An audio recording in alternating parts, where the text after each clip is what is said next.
known for Martin Scorsese's Casino, starring Robert De Niro and Sharon Stone. The film features very strong language and scenes of graphic violence from the outset, and tonight is introduced by Leslie Felperin. Tonight's film, Casino, directed by Martin Scorsese, is an epic movie in more than one sense of the word. Nearly 3 hours long and spanning 2 decades, it's an old-fashioned morality tale about the rise and fall of casino boss Ace Rothstein, played by Robert De Niro, his volatile ex-hooker wife, Ginger, played by Sharon Stone, and small-time hood Nicky Santoro, played by Joe Pesci, set against the neon-soaked backdrop that is Las Vegas.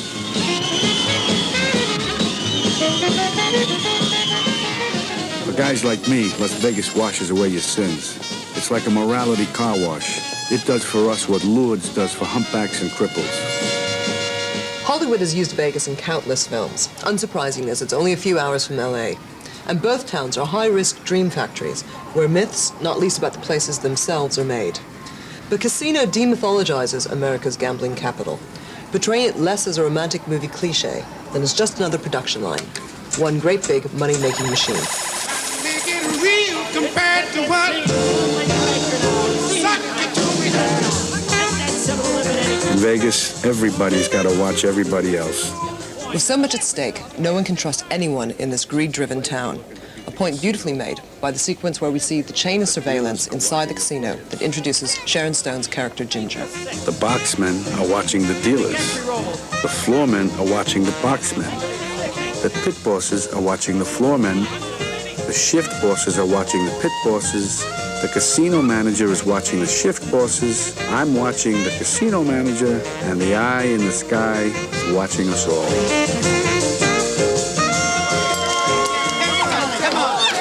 Thank you. Very nice. I told you I was hot today.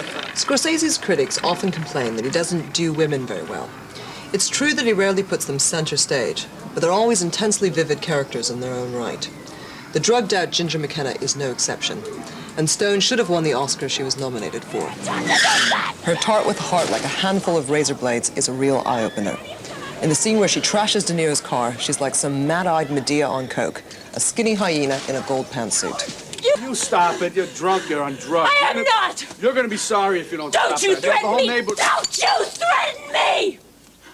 Scorsese rarely pulls his punches when it comes to language and violence, and in places, Casino is as grueling to watch as his earlier mob movie, Goodfellas. But he never talked. I know you would have read it. One scene in particular, in which Joe Pesci puts a guy's head in a vice, is likely to make even the most hardened gore fan wince. It's this historical veracity that gives the film an authenticity lacking in most other Vegas movies, right down to the relentless swearing. If you had a light bulb for every time someone said fuck in this film, you could build another Vegas.